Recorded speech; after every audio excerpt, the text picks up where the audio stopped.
पुनः सभी को नमस्कार। मैं प्रोफेसर जवाहरलाल, सर्वदर्शन विभाग, श्री लाल बहादुर शास्त्री राष्ट्रीय संस्कृत विश्वविद्यालय नई दिल्ली से संस्कृत साहित्य का आलोचनात्मक विश्लेषण विषय के अंतर्गत वैदिक साहित्य का संक्षिप्त परिचय में उपनिषदों का परिचय इस मुख्य शीर्षक के साथ आपके सामने पुनः उपस्थित हुआ हूँ। उपनिषद का परिचय हम सभी को पता है। वेद विश्व की प्राचीनतम सांस्कृतिक धरोहर है, विश्व की प्राचीनतम साहित्य है और वेद का सार के रूप में उपनिषद प्रतिष्ठित है। वेदोक्त विषयों को दार्शनिक विधि से उपस्थित करना ही वस्तुतः उपनिषद का प्रमुख प्रतिपाद्य विषय है। इसीलिए उपनिषद साहित्य में ईश्वर के अस्तित्व, ईश्वर का स्वरूप, जीव जगत के रहस्य, आत्मा जगत आदि के बीच क्या संबंध है इत्यादि विषयों पर विस्तार पूर्वक विचार किया गया है। प्रकृति में इस विषय को उपस्थित करने का उद्देश्य यही है कि पाठक सर्वप्रथम उपनिषद के स्वरूपों को जान सकें, क्योंकि वेद के कर्मकांड में यज्ञ आदि अनुष्ठानों का विविध संस्कारों, दैनंदिन पूजा पद्धति तथा अन्य गृहस्थ आश्रम के अनुकूल जो चर्या हैं उनका विचार किया गया है। उपनिषद वेद का ज्ञान कांड है। उपनिषद वस्तुतः ब्रह्म विद्या का प्रतिपादक शास्त्र है, तथापि उपनिषद में ऐसे अनेक विषय उपस्थित हैं जो जीवन के विविध पक्षों के लिए अत्यंत उपयोगी हैं, जैसे सत्य, निष्ठा, सदाचार, त्याग, तपश्चर्या, अध्ययन, गुरु भक्ति, माता पिता की सेवा, अतिथि सत्कार आदि अनेक सामव्यवहारिक विषय हैं। इन विषयों का उपनिषद के किस भाग में विचार किया गया है, इस पाठ के माध्यम से हम विचार करेंगे, जिसे अध्येता भली भांति जान सकेंगे। इन विषयों का विचार उपनिषद के किस अंश में है, साथ ही उसके अध्ययन के लिए भी अध्येता की प्रवृत्ति होगी। अतः यह पाठ जिज्ञासु छात्रों, अध्येताओं की दृष्टि से अत्यंत महत्वपूर्ण है। छात्र इसके माध्यम से नीति शास्त्र, परलोक शास्त्र, गुरु शिष्य की परंपरा, पुनर्जन्म के विषय में तथा अन्य विषयों में विस्तृत रूप से जान सकेंगे। साथ ही देव कर्म, पितृकर्म, अतिथि पूजन, दान, स्वाध्याय में प्रमाद नहीं करना जैसे लोकोपयोगी विषय को भी जिज्ञासु समझ सकेंगे। इसी उद्देश्य से उपनिषद का परिचय नामक इस पाठ्य को लेकर हम पुनः उपस्थित हुए हैं। उपनिषद शब्द उप एवं नि उपसर्ग पूर्वक सदलिर धातु से क्विप प्रत्यय करने पर निष्पन्न होता है। उप का अर्थ है समीप और निषद का अर्थ होता है ले जाना या बैठना, अर्थात परम तत्व के पास तक ले जाने वाला जो साधन है, जो मार्ग है, जो शास्त्र है, वह उपनिषद है। ईशावास्य उपनिषद की भूमिका में उपनिषद की इस प्रकार से विवरण प्राप्त होता है। उपनिषीदति सर्वानर्थकरम संसारम विनाशयति संसार कारण भूताम अविद्याम च शिथिलयति ब्रह्म च गमयति इति उपनिषद, अर्थात जो सकल अनर्थों के कारणभूत संसार के विनाशक हैं तथा संसार की प्रकृति अविद्या को शिथिल करती है, ब्रह्म के स्वरूप का साक्षात्कार कराती है, उसे उपनिषद कहते हैं।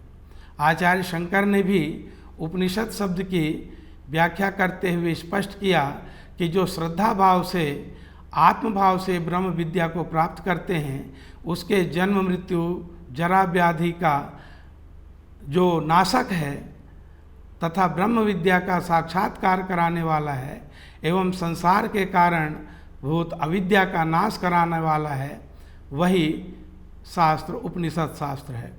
वस्तुतः उप समीप का द्योतक है तथा नि निष्ठा का वाचक है।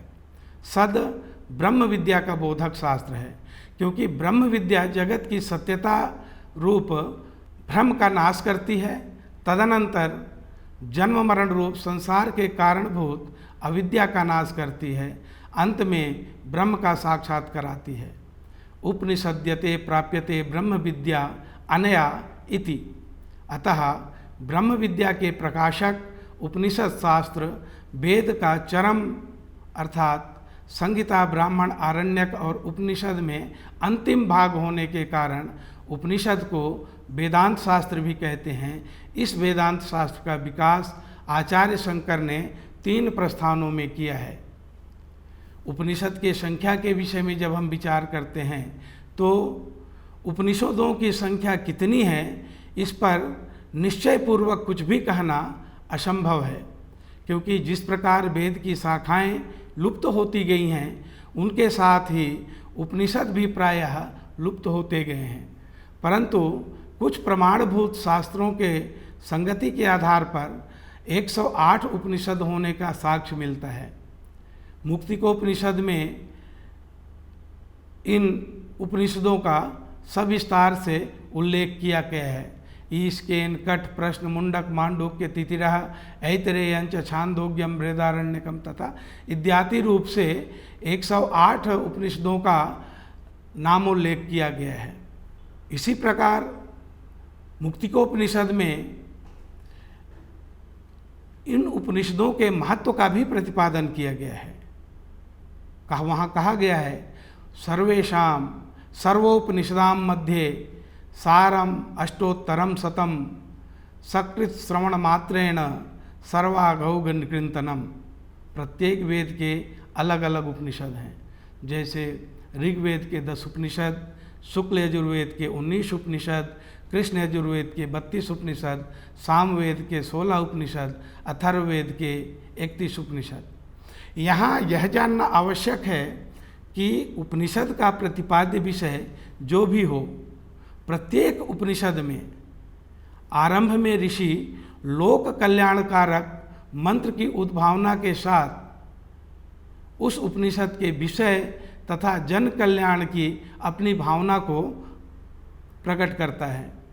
यद्यपि उपनिषद का कोशकार ने 223 उपनिषदों का उल्लेख किया है तथा अन्यत्र भी उपनिषदों की संख्या प्राप्त होती है, परंतु इस पाठ के अंतर्गत हम उन महत्वपूर्ण उपनिषदों के विषय में विचार करेंगे जो प्राचीन एवं महत्वपूर्ण हैं, जिनका मुक्तिकोपनिषद में प्रमुखता से उल्लेख किया गया है। इन्हीं उपनिषदों पर आचार्य शंकर ने भाष्य की रचना भी की है। अतः ये उपनिषद हैं सर्वप्राचीन और सर्वप्रामाणिक माने जाते हैं। वे हैं ईश, केन, कठ, प्रश्न, मुंडक, मांडूक्य, तितिरः, ऐतरेयञ्च, छांदोग्यम, बृहदारण्यकम तथा। यद्यपि उपनिषदों के अतिरिक्त कौशितकी तथा श्वेताश्वतर उपनिषद भी प्राचीन हैं, क्योंकि आचार्य शंकर ने 10 उपनिषदों के साथ इन उपनिषदों का भी उल्लेख किया है। उपनिषदों के रचना काल के संदर्भ में यदि हम विचार करें तो बृहदारण्यक, छांदोग्य, तैत्तिरीय, ऐतरेय और कौशितकी ये उपनिषद सर्वप्राचीन माने जाते हैं तथा क्योंकि इनकी रचना ब्राह्मण ग्रंथों की शैली में की गई है। केनोपनिषद की शैली में कुछ परिवर्तन देखा जा सकता है, कुछ अंश छंद में, कुछ अंश गद्यात्मक हैं। यह उपर्युक्त उपनिषद से परवर्ती प्रतीत होता है, भाषा की दृष्टि से भी विचार करने पर परवर्ती उपनिषद भी अत्यंत प्राचीन मालूम होते हैं। इससे यह कह सकते हैं कि बृहदारण्यक और छांदोग्य जैसी बड़ी उपनिषद ब्राह्मण तथा आरण्यक ग्रंथों के से पूर्ववर्ती नहीं है। इसी प्रकार कठोपनिषद, ईशावास्य उपनिषद, श्वेताश्वतर, महानारायण आदि उपनिषद की रचना, इनके अनंतर की रचना कही जा सकती है। ये सभी रचनाएं छंदबद्ध हैं तथा भाषा प्रवाहपूर्ण हैं। ये कुछ परवर्ती काल के प्रतीत होते हैं, किंतु ये भी बुद्ध के पूर्ववर्ती ही हैं। इसके अतिरिक्त प्रश्न, मैत्रायणी, मांडुक्योपनिषद ये गद्यात्मक शैली में हैं, किंतु बृहदारण्यक आदि उपनिषद के अपेक्षा ये परवर्तीकालीन प्रतीत होते हैं। इनकी शैली काफ़ी हद तक लौकिक संस्कृत से अधिक समीप प्रतीत होती है। इसके साथ ही अथर्ववेद के उपनिषद अंत में रखे जा सकते हैं, जिनको उपनिषद के परवर्ती काल में जिनकी रचना हुई है, हम ऐसा कह सकते हैं। वैदिक साहित्य के इतिहास में 14 उपनिषद ग्रंथों को महत्वपूर्ण ग्रंथ के रूप में स्वीकार किया गया है।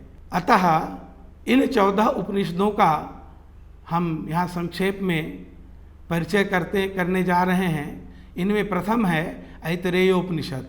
ऋग्वेद के ऐतरेय ब्राह्मण का अंतिम भाग ऐतरेय आरण्यक है तथा ऐतरेय आरण्यक के द्वितीय आरण्यक के चतुर्थ से षष्ठ अध्याय ऐतरेय उपनिषद के नाम से जाना जाता है। ऐतरेय उपनिषद सबसे छोटा उपनिषद है। इसमें 3 अध्याय हैं। प्रथम अध्याय में 3 खंड हैं। इस उपनिषद के प्रथम अध्याय में जगत की उत्पत्ति का क्रम तथा मनुष्य के महत्व का विवेचन किया गया है। जगत का सृष्टा आत्मा को कहा गया है। द्वितीय अध्याय में जन्म, जीवन और मरण रूप अवस्थाओं का विचार किया गया है। शरीर की अनित्यता का प्रतिपादन करते हुए वैराग्य के लिए मनुष्य शरीर की उत्पत्ति का भी विवेचन किया गया है। साथ ही तृतीय अध्याय में परम पद प्राप्ति के एकमात्र साधन के रूप में आत्मज्ञान के स्वरूप का भी विवेचन किया गया है। आत्मा को प्रज्ञान का स्वरूप बताते हुए प्रज्ञान की महिमा का वर्णन इसी अध्याय में किया गया है। इसी से समस्त विश्व की उत्पत्ति, स्थिति और लय कही गई है। वस्तुतः इस उपनिषद के अनुसार समस्त ब्रह्मांड प्रज्ञान में स्थित है, प्रज्ञान से ही प्रेरित है तथा स्वयं प्रज्ञान स्वरूप ही है। श्रुति के अनुसार प्रज्ञानम ब्रह्मेति, ये महावाक्य इसमें महत्वपूर्ण प्रमाण है। द्वितीय कौशितकी उपनिषद। कौशितकी ऋषि द्वारा साक्षात्कृत होने के कारण इस उपनिषद को कौशितकी उपनिषद कहते हैं। इस उपनिषद का प्रतिपाद्य विषय प्राण विद्या तथा प्राणोपासना है। इस उपनिषद में प्राणोपासना के महत्व को विस्तार पूर्वक बताया गया है। इस उपनिषद में 4 अध्याय हैं। प्रथम अध्याय में देवयान तथा पितृयान का विस्तार से विवेचन है। इस उपनिषद में चित्र नामक क्षत्रिय राजा ने उद्दालक आरुणि को परलोक की शिक्षा दी है। इसका अत्यंत सुंदर विवेचन किया गया है। द्वितीय एवं तृतीय अध्याय में 4 ऋषियों के मतों का उल्लेख है तथा सामाजिक व्यवहार के लिए अनेक उपयुक्त वैज्ञानिक पद्धतियों का भी विवेचन है। जैसे धन की कामना पर अमावस्या, पौर्णमास, शुक्ल पक्ष अथवा पुष्य नक्षत्र के योग में अग्न्याधान करना चाहिए। द्वितीय अध्याय में प्राण के स्वरूप का विवेचन, तृतीय अध्याय में प्राण और प्रज्ञा का विशद विवेचन। एष प्राण एवं प्रज्ञात्मानंदो अजरो अमृतो न साधुना कर्मणा भूयान नो एवा साधुना कनीयान, अर्थात प्राण ही प्रज्ञात्मा है, अजर है, अमर है। तथा इसी प्रकार चतुर्थ अध्याय में काशीराज अजातशत्रु बालाकी को ब्रह्म विद्या देने का आख्यान है। इस उपनिषद को कौशितकी ब्राह्मणोपनिषद भी कहा जाता है। इसका विषय प्रतिपादन अत्यंत आकर्षक एवं रोचक है। तृतीय ईशावास्योपनिषद शुक्ल यजुर्वेद की वाजस्नेयी संहिता का 40वां अध्याय ईशावास्योपनिषद है। इस उपनिषद का पहला मंत्र ईशावास्य से आरंभ होता है। ईशावास्यमिदं सर्वं यत्किंच जगत्याम जगत तेन त्यक्तेन भुंजीथा माँ गृधा कश्यश्विद्धनम। इसलिए इस उपनिषद को ईशावास्य उपनिषद कहते हैं। आकार में लघु होते हुए भी यह उपनिषद अत्यंत आध्यात्मिक रहस्यों से भरा हुआ है।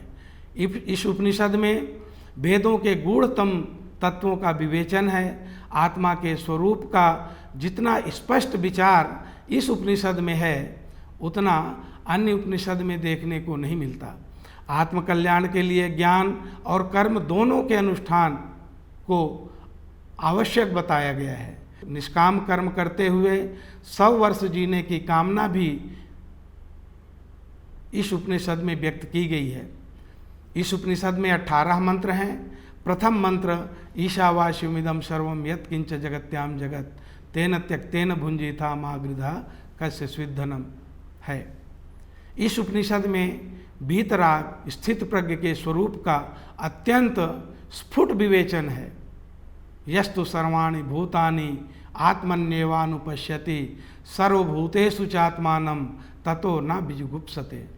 यस्मिन् सर्वाणि भूतानि आत्मैवाभूत बीजानतः तत्र को मोहः कः शोकः एकत्वम् अनुपश्यतः। इसी प्रकार बृहदारण्यकोपनिषद शुक्ल यजुर्वेद के शतपथ ब्राह्मण का एक भाग है।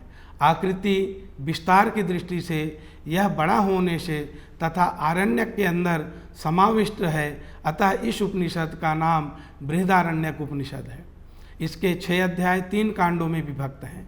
प्रथम मधुकांड, द्वितीय मुनिकांड या याज्ञवल्क्य कांड और तृतीय खिलकांड। मधुकांड में आत्मा परमात्मा का तादात्म्य विस्तार पूर्वक विचार किया गया है, विचारित है। आत्मा की सर्वव्यापकता का उपदेश इस उपनिषद में होने के कारण इस कांड को उपदेश कांड भी कहते हैं। इस कांड में अश्वमेध यज्ञ की रहस्यात्मकता, आत्मा के प्रतीक प्राण से जगत की उत्पत्ति तथा प्राण की श्रेष्ठता के आख्यान के साथ आत्मा की व्यापकता विभुत्व का भी प्रतिपादन किया गया है। द्वितीय मुनिकांड में आत्मा तथा परमात्मा के तादात्म्य का उत्पादन अत्यंत संयुक्तिक किया गया है। इस कांड को उपपत्ति कांड के नाम से भी कहा जाता है। तृतीय कांड खिलकांड में उपासना के द्वारा आत्मा तथा परमात्मा के तादात्म्य का उत्पादन है, इसलिए इसे उपासना कांड कहते हैं। वस्तुतः बृहदारण्यक उपनिषद के प्रथम अध्याय में हिरण्यगर्भ के यज्ञीय पशु मानकर, हिरण्यगर्भ को यज्ञीय पशु मानकर इसका वर्णन किया गया है। तदनंतर मृत्यु से इस चराचर जगत की उत्पत्ति का विचार किया गया है। हिरण्यगर्भ ही मृत्यु पद से कहा गया है, जो जगत का कारण है।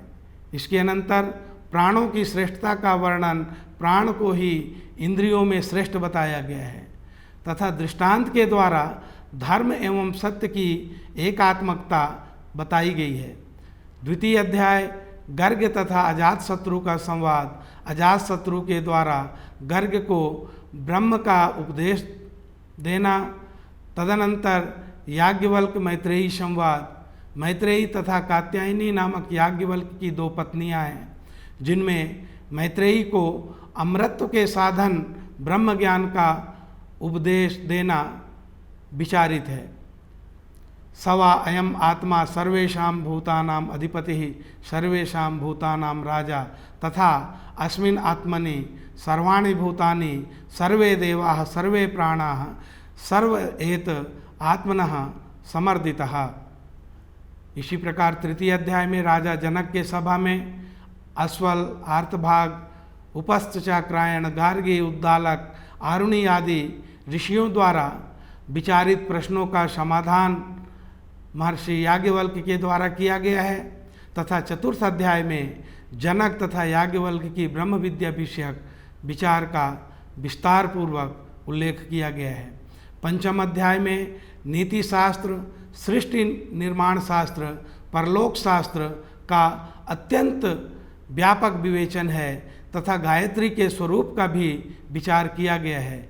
छठा अध्याय में श्वेत केतु तथा आरुणि का वृत्तांत, प्रवाहन तथा जाबाली का कि पंचाग्नि विद्या विषयक विचार एवं गुरु शिष्य परंपरा का अत्यंत सुंदर विवेचन विद्यमान है। दार्शनिक परंपरा के मुख्य महावाक्य अहम ब्रह्मास्मि तथा अयम आत्मा ब्रह्म इसी उपनिषद का उपजीव महावाक्य है। इसके बाद तैत्तिरीय उपनिषद, कृष्ण यजुर्वेदी तैत्तिरीय आरण्यक के 7वें, 8वें और 9वें प्रपाठक को तैत्तिरीय उपनिषद कहते हैं। सप्तम प्रपाठक शिक्षावल्ली, अष्टम प्रपाठक ब्रह्मानंदवल्ली तथा नवम प्रपाठक को भृगुवल्ली कहते हैं। महत्व की दृष्टि से ब्रह्मानंदवल्ली तथा भृगुवल्ली प्रधान हैं। इसमें ब्रह्म विद्या का प्रतिपादन है। वस्तुतः इसका महत्व शिक्षावल्ली से ही अनुप्राणित होता है, क्योंकि शिक्षावल्ली में प्रतिपादित एकाग्र चित्त गुरु कृपा के बिना ब्रह्म विद्या का ज्ञान संभव नहीं हो सकता। इसीलिए शिक्षावल्ली के बिना उपनिषद सिद्धांत का ज्ञान असंभव है। शिक्षावल्ली में अनेक प्रकार के उपासनाओं का पंचविध संगीतोपासना, शिष्य के स्वाध्याय के अनंतर गुरु का सत्य धर्म का आचरण विषयक उपदेश, देव कर्म, पितृकर्म, अतिथि पूजन, दान, स्वाध्याय आदि में स्वाध्याय में अप्रमत्त भाव का अत्यंत व्यापक उपदेश है। ब्रह्मानंदवल्ली में ब्रह्म विद्या का उपदेश निहित है।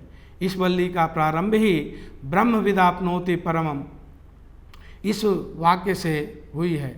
यह वाक्य ब्रह्म विद्या का बीज वाक्य है।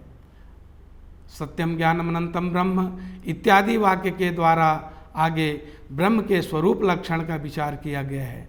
ब्रह्म से ही सकल जगत की सृष्टि का प्रतिपादन करते हुए ब्रह्म के तटस्थ लक्षण का भी उपस्थापन किया गया है। पंचकोशों का विवेचन इसी वल्ली में किया गया है। जब ब्रह्मानंद को प्राप्त कर साधक ब्रह्म आत्मानंद को अनुभव करता है, तब वह सर्वत्र ब्रह्म का ही अनुभव करता है। तृतीय अध्याय भृगुवल्ली में भृगु और वरुण के संवाद वर्णित हैं, जिसमें सकल प्राणी मात्र की उत्पत्ति होती है, जिसमें स्थिति होती है तथा अंत में जहाँ लय होता है वही ब्रह्म है, जिसके प्राप्ति के उपाय के रूप में तपश्चर्या आदि का विस्तार पूर्वक विवेचन इस वल्ली में किया गया है। इस उपनिषद में अतिथि सेवा तथा पंच महाकोशों का सुंदर विवेचन पठनीय है। कठोपनिषद कृष्ण यजुर्वेद की कट शाखा से संबंधित उपनिषद है। इसमें 2 अध्याय तथा 6 वल्ली हैं। प्रथम अध्याय में यम और नचिकेता के उपाख्यान द्वारा आत्मा और ब्रह्म के स्वरूप की व्याख्या की गई है। नचिकेता पिता की आज्ञा से यमलोक को जाता है। यमराज नचिकेता को 3 वर मांगने को कहते हैं। नचिकेता तृतीय वर के रूप में मांगता है कि क्या आत्मा का अस्तित्व मृत्यु के अनंतर भी बना रहता है। तब यम नचिकेता को अन्य दूसरा वर मांगने के लिए प्रोत्साहित करते हैं कि वत्स दूसरा वर मांगो, ब्रह्म विद्या विषयक वर के अतिरिक्त। परंतु नचिकेता के दृढ़ रहने पर यम नचिकेता को आत्मस्वरूप का उपदेश देते हैं। आत्मस्वरूप के विवेचन में अद्वैत के रहस्य का उद्घाटन इस उपनिषद में किया गया है। प्रथम अध्याय के द्वितीय वल्ली में श्रेय और प्रेय का विवेचन किया गया है। श्वेताश्वतर उपनिषद कृष्ण यजुर्वेदीय श्वेताश्वतर संहिता का एक अंश है। श्वेताश्वतर संहिता संप्रति अनुपलब्ध है। इस उपनिषद में सांख्य तथा वेदांत दोनों के सिद्धांत उपदिष्ट हैं। इस उपनिषद में 6 अध्याय हैं। प्रथम अध्याय में परमात्मा के साक्षात्कार करने का उपाय बताया गया है। द्वितीय अध्याय में योग का सांगोपांग विवेचन है। तृतीय, चतुर्थ एवं पंचम अध्याय में सांख्य तथा शैव सिद्धांतों का उपदेश है तथा अंतिम अध्याय में गुरु भक्ति का महत्व वर्णन करते हुए भक्ति तत्व का उपस्थापन इस उपनिषद की विशेष रूप से प्रतिपादन किया गया है। इस उपनिषद में वस्तुतः सांख्य दर्शन के मौलिक सिद्धांत प्रतिपादित है। अजाम एकाम लोहित शुक्ल कृष्णाम बहवी प्रजा सृजमानाम स्वरूपः अजो ह्यको जुष्माणोनुशेते जहत्येनाम भुक्त भोगाम अजोन्यः। मैत्रायणी उपनिषद कृष्ण यजुर्वेद की मैत्रायणी संहिता से संबद्ध उपनिषद है। इस उपनिषद में 7 अध्याय हैं। षष्ठ उपनिषद के अंतिम प्रपाठक तथा सप्तम अध्याय परिशिष्ट के रूप में विद्यमान है। इसमें प्राचीन उपनिषदों के सिद्धांतों का संक्षिप्त विवरण के साथ सांख्य दर्शन के सिद्धांत, योग के षडांगों का विवेचन, हठ योग के मंत्र आदि विषयों का विस्तार पूर्वक विवरण उपस्थित है किया गया है। इसका मुख्य विषय आत्म रूप का विवेचन करना है। इस उपनिषद में वेद विरोधी संप्रदायों का भी उल्लेख मिलता है। इसमें मैत्रायणी उपनिषद का विषय 3 प्रश्नों के समाधान के रूप में किया गया है, जिसमें पहला प्रश्न आत्मा भौतिक शरीर में किस प्रकार प्रवेश करता है, द्वितीय प्रश्न परमात्मा किस प्रकार भूतात्मा को बनाता है, भूतात्मा के रूप में प्रतिष्ठित होता है, तथा तृतीय प्रश्न है इस दुखमय संसार से मुक्ति किस प्रकार होती है। इसके पहले प्रश्न का उत्तर में कहा गया है कि स्वयं प्रजापति स्वरचित शरीर में चेतनता प्रदान करने के उद्देश्य से पंच प्राण वायु के रूप में प्रवेश करते हैं, तथा द्वितीय प्रश्न सांख्य सिद्धांत पर आधारित है। आत्मा प्रकृति के गुणों से पराभूत होकर अपने को भूल जाता है, तदंतर आत्मज्ञान तथा मोक्ष के लिए प्रयत्नशील रहता है। एवं तृतीय प्रश्न का समाधान स्वतंत्र रूप से दिया गया है। इसके लिए ज्ञान, तप और निधिध्यासन को दुख से विमुक्ति का साधन कहा गया है। परिशिष्ट भाग में विश्व सृष्टि का उपाख्यान, त्रिविध गुण, सांख्य सिद्धांत आदि का समन्वय के रूप में उपस्थित किया गया है। केनोपनिषद में आरंभ से अंत तक ईश्वर के स्वरूप और प्रभाव का विवेचन है। इसमें 4 खंड हैं। प्रथम खंड में 4 प्रश्न उपस्थित किए गए हैं। मन किससे प्रेरित है, प्राण किससे प्रेरित है, लोक में पुरुष किससे प्रेरित होकर व्यवहार करता है, चक्षु और श्रोत्र के प्रेरक कौन है। इन्हीं प्रश्नों के समाधान इस उपनिषद का मुख्य प्रतिपाद्य विषय है। द्वितीय खंड में ब्रह्म ज्ञान की अनिर्वचनीयता का विवेचन है। यस्या मतम तस्य मतम मतम यस्य न वेद सह अविज्ञातम विजानताम विज्ञातम अभिजानताम। छांदोग्य उपनिषद आकृति के दृष्टि से विस्तृत है। यह उपनिषद तत्वज्ञान तथा तत्वज्ञान के उपयोगी कर्म एवं उपासना का मुख्य रूप से प्रतिपादक उपनिषद है। सर्वम खलु इदम ब्रह्म इस उपनिषद का मुख्य वाक्य है। छांदोग्य उपनिषद के प्रथम 2 अध्यायों में सामविद्या का निरूपण है। द्वितीय अध्याय में ओंकार की उत्पत्ति, धार्मिक जीवन की 3 अवस्थाएं, ब्रह्मचर्य, गृहस्थ तथा यति मार्ग का विवेचन है। तृतीय अध्याय में वैश्वानर ब्रह्म के रूप में सूर्य की उपासना की गई है। चतुर्थ अध्याय में रक्त का तत्वज्ञान, सत्यकाम जाबाली वृत्तांत, उकोशला को जाबाली का ब्रह्मोपदेश आदि विषय विचारित हैं। षष्ठ अध्याय में महर्षि आरुणि के सिद्धांतों का विवेचन है। आरुणि ने ब्रह्म के सूक्ष्म तत्व का मार्मिक उपदेश श्वेत केतु को दिया है। मुंडकोपनिषद अथर्ववेदीय उपनिषद है। महत्वपूर्ण 10 उपनिषदों के अंतर्गत इस उपनिषद की गणना की गई है। वस्तुतः मुमुक्षु के मन में आत्मविषयक जिज्ञासा का उत्पादन ही उपनिषद का विषय है।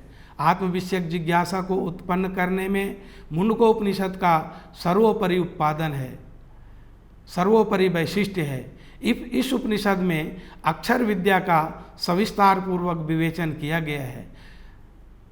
अक्षर विद्या के परंपरा का निरूपण तथा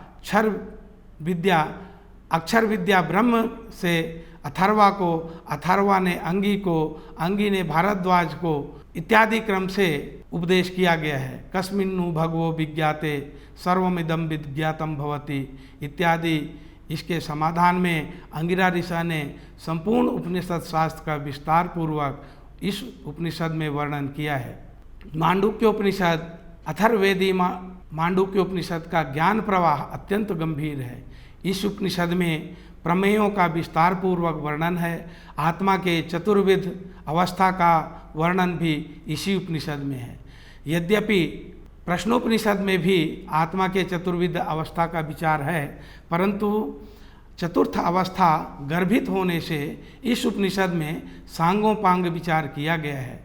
प्रश्नोपनिषद अथर्ववेदी उपनिषद है। इस उपनिषद में पिप्लाद ऋषि के 6 शिष्यों द्वारा तत्व ज्ञान विषयक प्रश्न पूछे गए हैं, जिनका मार्मिक समाधान इस उपनिषद का प्रतिपाद्य विषय है। इसीलिए इस उपनिषद को प्रश्नोपनिषद कहते हैं। एक प्रसंग है कि जब भारद्वाज, सत्यकाम, सौर्यायणी, गार्ग्य, आश्वलायन, भार्गव और कात्यायन ये 6 शिष्य पिप्लाद ऋषि के आश्रम में आए और पिप्लाद से ब्रह्म विद्या के उपदेश के लिए प्रार्थना किए, तब ऋषि पिप्लाद ने 1 वर्ष तक तप करने के बाद पुनः प्रश्न करने की आज्ञा दी। 1 वर्ष बाद ये सभी ऋषि पुनः आकर के प्रश्न करते हैं और जिनका समाधान पिप्लाद ऋषि देते हैं। इस पाठ के अंतर्गत उपनिषदों का संक्षिप्त स्वरूप ही विवेचन किया गया है।